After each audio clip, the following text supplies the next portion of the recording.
최근 전남에서 화재와 순환 사고가 잇따라 발생했습니다. 다행히 사고를 목격한 주민들의 발빠른 대처로 인명 피해를 막을 수 있었습니다. 오늘 영광 해상에서 어선이 전복됐습니다.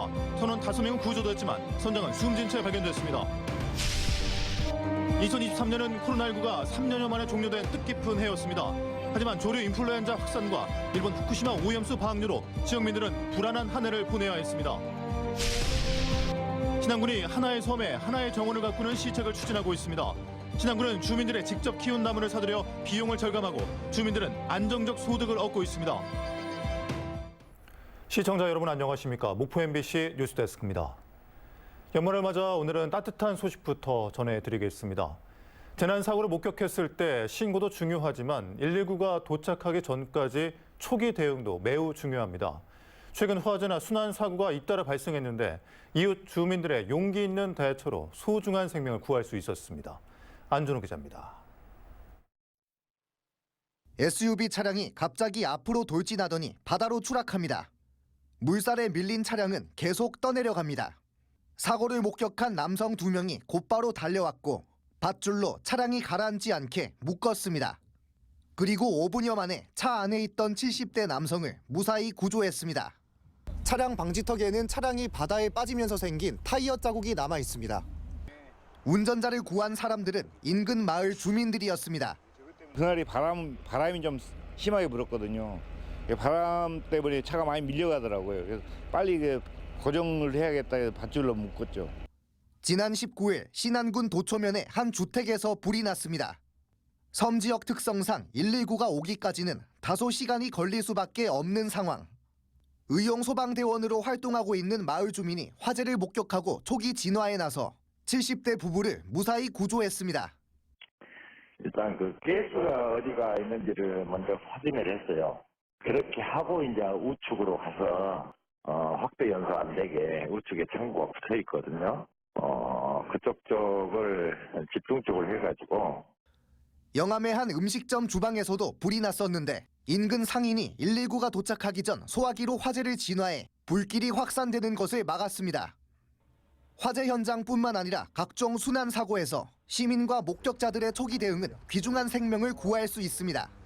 이런 활동들로 인해서 대형 사고로 이어질 수 있는 인명피해로 이어질 수 있는 그런 사고를 미리서 사전에 방지할 수 있고 해경과 소방당국은 위급 상황에 빠진 이웃을 구하기 위해 나선 의인들에게 감사장을 수여했습니다. MBC 뉴스 안준호입니다. 오늘 오전 영광 안마도 해상에서 선원 6명을 태우고 조업 중이던 어선이 전복됐습니다. 5명은 구조됐지만 선장은 선내에서 숨진 채 발견됐습니다. 김진선 기자입니다. 9.77톤급 어선이 바닥을 보인 채 뒤집혀 있습니다. 해경 구조 헬기가 투입됐고 어선에는 해경 특공대가 올라가 구조 작업과 함께 수색을 벌이고 있습니다. 영광군 안마도 북서쪽 10km 해상에서 어선이 전복됐다는 신고가 접수된 건 오늘 오전 11시 25분쯤. 인근을 지나던 선박이 선원 5명을 구조했고 해경이 선내에서 심정지 상태의 50대 선장을 발견했습니다. 먼저 항공 구조사들이 들어가는데 계속 여기 물살이 좀 셌나 봐요. 조탄실에서 발견했어요. 당초 선박 출입항 시스템에 기재된 대로 승선원을 5명으로 파악했던 해경. 구조된 선원들이 선장이 선체 내부에 남아있다고 진술하면서 추가 구조 수색 작업이 이루어졌습니다.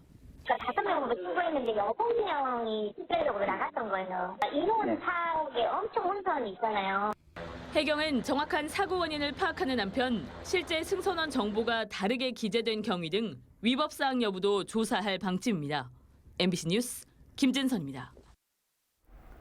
김영록 전남지사는 오늘 송년 기자 간담회를 갖고 올해의 성과와 함께 2024년 도정 운영 방향을 제시했습니다. 김 지사는 올해의 성과로 전국체전 등 대규모 행사의 성공 개최와 고향사랑 기부금 100억 원 돌파, 21조 원대 투자 유치 등을 꼽았습니다. 또 세계가 주목하는 글로벌 전남이라는 내년도 비전을 밝히고 실현을 위한 9대 발전 전략을 제시했습니다. 글로벌 초격차 시대를 주도할 미래 성장 동력을 확보해 세계가 주목하는 전남을 만들어가겠습니다. 빛나는 지방시대 1번지이자 도민이 사람이 모여 사는 전남 행복시대를 열어가겠습니다. 강기정 광주시장이 송신년 기자회견을 통해 무안국제공항의 활성화에 노력하겠다는 뜻을 거듭 밝혔습니다. 강 시장은 기업하기 좋은 도시가 되기 위해서는 관문공항이 필수라며 광주 전남 중심으로 볼 때 관문공항은 무안공항이라고 밝히고 관문공항이 잘 열릴 수 있도록 광주시장이 전남지사처럼 뛰어야 한다고 생각한다고 덧붙였습니다. 전라남도가 해넘이, 해맞이, 명소 등을 중심으로 특별 안전점검에 나섭니다. 전라남도는 오는 29일부터 내년 1월 1일까지 도내 주요 해넘이, 해맞이 관련 명소를 대상으로 안전관리요원 배치와 구급차 통로 확보, 낙상사고 방지 안전조치, 불법 주정차 단속 등을 집중 점검할 예정입니다. 전라남도는 또 해넘이, 해맞이 명소를 찾는 관람객의 안전과 편의가 우선돼야 한다며 일선시군의 안전관리에 최선을 다해 줄 것을 당부했습니다.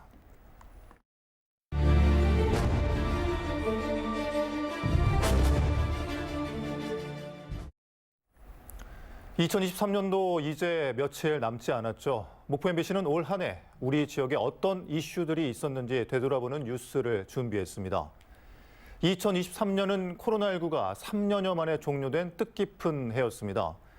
하지만 올해도 어김없이 찾아온 조류 인플루엔자와 일본 후쿠시마 오염수 방류로 인해 시민들은 불안한 한 해를 보내야 했습니다. 박종호 기자입니다. 지난 여름 일본의 후쿠시마 원전 오염수 방류 소식이 알려졌습니다. 소금 품귀 현상과 수산물 소비 기피 현상으로 어민과 상인들의 시름은 깊어졌습니다. 후쿠시마 오염수를 방류한다는 것은 우리 몸에, 어민들의 몸에 독극물을 뿌린다. 이 정도로 생각하고 있습니다. 정말 분노하고 있습니다.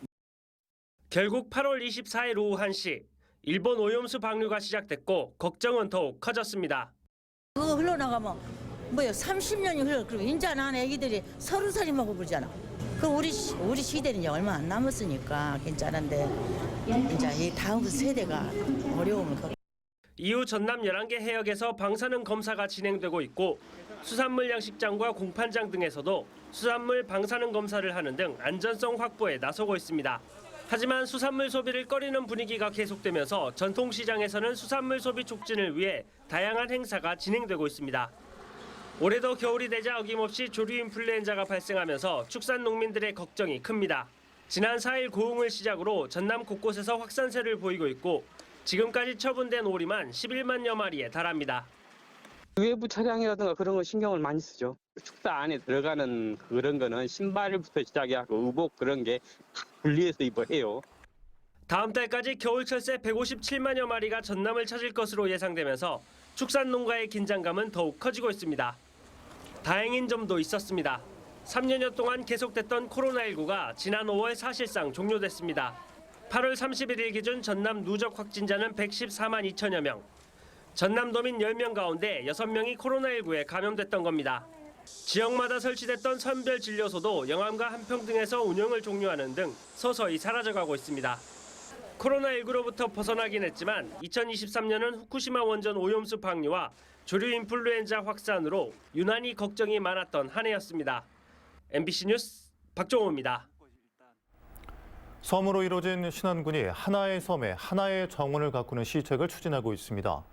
이런 가운데 신안군은 주민들이 직접 키운 나무를 사들여 비용을 절감하고 주민들은 안정적인 소득을 올리고 있어 눈길을 끌고 있습니다. 김윤 기자입니다.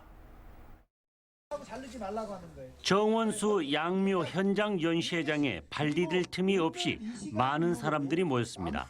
연시회장에서는 중국에서 수입해온 5년생 남매를 심는 방법과 주의할 점을 전문가가 직접 소상히 설명해 줍니다. 근데 대부분 심고 어떻게 하냐면 칩니다. 이거 안 돼요. 연시회장 근처에서는 남매를 심는 손길도 분주합니다. 지금 심는 남매는 5개월 정도 화분에서 키워진 뒤 전량 신안군에 납품될 예정입니다.